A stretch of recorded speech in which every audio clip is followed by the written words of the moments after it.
Okey? Kalau dia benar-benar memegang prinsip, aku buat kerana Allah, aku tujuan untuk ibadah, aku tujuan untuk bantu agama Allah.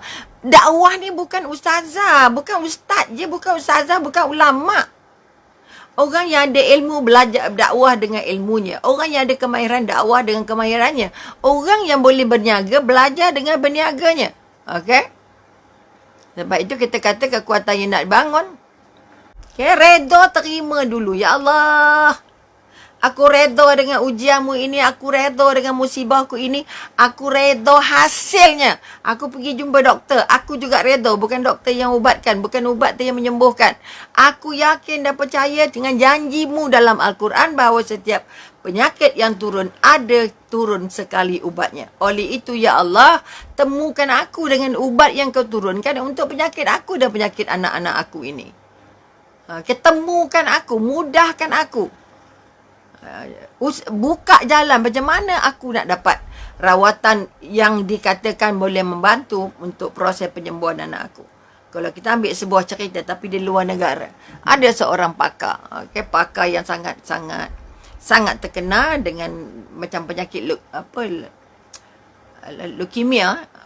Ada seorang ibu tua yang miskin duduk di pedalaman. Dia anaknya sakit. Dia dah puas habis di kawasan dia tu pergi. Tak ada yang mampu untuk merawat anaknya. Akhirnya dia berdoa, ya Allah, ya Tuhanku, temukan aku dengan doktor yang mampu merawat. Maka bila dia pergi pergi mendapatkan rawatan untuk anaknya, tapi dia tidak berputus asa, terus memberikan rawatan. Akhirnya doktor yang merawat anaknya, penyakit kamu ini hanya ada seorang doktor saja yang duduknya jauhlah dari tempat dia. Okey, yang kemungkinan nak jumpa tu memang tipis sangat-sangat. Okey. Tapi ya Allah, izin ya Allah, dia berdoa, ya Allah, aku tak tahu macam mana, aku orang miskin ya Allah, aku tak tahu nak pergi, aku tak kenal, aku tak ada duit nak bayar doktor ni mahal-mahal, aku tak mampu nak bawa anak aku jumpa dia sebab terlangat jauh. Apa Allah bagi? Doktor yang patut pergi ke luar negara, untuk satu convention, akhirnya terlepas kapal terbang. Terlepas kapal terbang, mereka mengambil keputusan sebab takut terlambat, mengambil keputusan untuk ikut jalan darat. Okey. Kami pernah sekali pergi ke mana ya? Ke Kabung lah. Ke Kabung di Sarawak. Okey, yang kapal terbangnya satu kali pagi, satu kali petang saja. Dan satu kali itu yang pagi itu pukul 11.30. Kalau ikut pada residen, dia kata tak apa, mesti sempat punya. Akhirnya tak sempat, tertinggal kapal terbang. Tertinggal kapal terbang oleh kerana malam itu ada forum di Kuala Lumpur.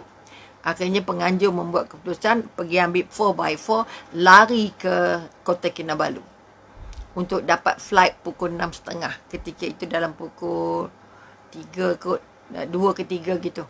Okey. Dari tempat itu untuk ke Kota Kinabalu memakan waktu 4 jam. Bayangkan. Ya Allah. Lalunya hutan. Sehutan-hutannya. Adalah sikit-sikit kampung. Tapi majoritinya hutan sebab jalan darat. Jadi ibu yang anaknya sakit tadi ni. Okay. Itu satu kisah. Tapi doktor yang patut jumpa anak yang tadi tu. Yang jauh, yang kata mahal. Yang kata tak boleh jumpa itu. Tertinggal kapal terbang, maka naik jalan darat. Dan kebetulan izin Allah juga, mahunya Allah, ikhtiarnya Allah, pertolongan Allah, jalan yang dilintasi mesti melalui rumah ibu yang anaknya sakit tadi. Okay. Mahunya Allah juga, oleh kerana doa yang sangat akrab dengan Allah, oleh ibunya, ditakdirkan keretanya rosak, tak cukup air. Betul-betul di tempat rumah orang ibu tadi. Okey.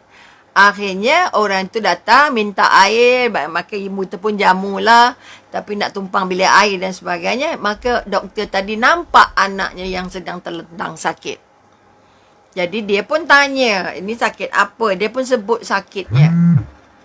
Saya dinasihatkan oleh doktor di tempat saya ini kena berjumpa dengan doktor ini, doktor ini, doktor ini kerana dia saja pakar penyakit untuk anak saya ni.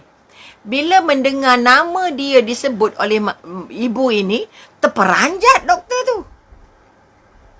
Macam mana Allah, maknanya kekuatan yang kita nak angkat ialah bila kita terus tawakal 100%. Dah usaha, dah ikhtiar, dah doa, dah Allahu Akbar. Allah boleh buat dalam bentuk apa pun. Jadi doktor tu kata betul, sempat Allah bagi saya tertinggal kapal terbang, Allah bagi saya naik kereta, rosaknya depan rumah ibu kerana doa ibu. Kerana doa ibu nak jumpa saya. Allah jumpakan. Ini kekuatan yang nak dibangun. Kita bersandar kat siapa? Kat Allah. Kalau duduk di luar bandar, tak ada jumpa doktor pakarnya dah. Pada kita putus asa je lah. Ada macam mana? Redha je lah. Tapi ibu tetap terus berdoa. Ibu tetap berdoa. Akhirnya, anak tadi dirawat. Okay, oleh doktor itu sebelum dia berangkat. Bayangkan macam mana pertolongan Allah datang. Kita tak tahu. Ibu tu pun tak tahu. Terperanjat melihat, ya Allah, doktor yang diimpikan selama ini, yang didoa-doakan selama ini berada depan mata kita. Ada tak pernah berlaku peristiwa begitu? Kalau kita benar-benar bersandar kepada Allah, benar-benar tawakal. Sebab itu tawakal tu paling mahal. Pertamanya ikhlas, kedua tawakal. Ketiga istiqomah. Ini semua benda-benda yang senang sebut tapi nak buatnya. Okay? Sebab itu orang yang kita kata dalam coronavirus masih lagi pakai mask. Jangan bergantung kat mask. Tapi ya Allah, itu aku pakai ni kerana mu ya Allah. Kau nak kena juga. Aku pakai mask tapi kena juga. Okay? Artinya kita menyerah apa yang kita buat itu adalah semata-mata membuatnya atas izin Allah, mahunya Allah, cari redha Allah. Maka tempat bersandarnya siapa? Kalau kena, ditakdirkan kenalah nak buat macam mana? Terima. Bila terima maknanya kita yakin big boss kita nampak, kita terima. Kalau kita lawan, kita canggah, big boss nampak tak? Allah nampak tak? Pasal apa aku yang kena?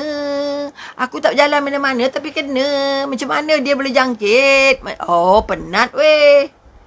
Kita pula marah orang kedai kopi. Ya Allah, ya Allah. Buat gelombang kedua. Berapa ramai sebabkan pergi kedai kopi saja orang masuk hospital balik. Betul. Itu mahunya Allah. Sebab orang itu dah memang ditanda oleh Allah. Kamu akan kena. Bila kamu akan kena, pusing kok mana pun. Macam mana dia boleh lepas dari kuarantin? Suruh kuarantin rumah. Mana mungkin orang besar nak duduk rumah. Contoh. Maka kekuatan-kekuatan yang sedang kita alami. Kita menyerah pada pada siapa? Kalau kita ambil kes Nabi Musa, hasbunallah wa ni'mal wakil, ya Allah, aku tak ada daya upaya kecuali aku serahkan segalanya kepadamu, ya Allah. Okay? Nabi Ibrahim tak tahu yang api itu sejuk. Okay? Sebab itu kekuatan yang nak dibangun ialah kekuatan bahawa tawakal, aku ikut segala perintah ini atas izinmu, ya Allah. Aku mohon pertolonganmu, ya Allah.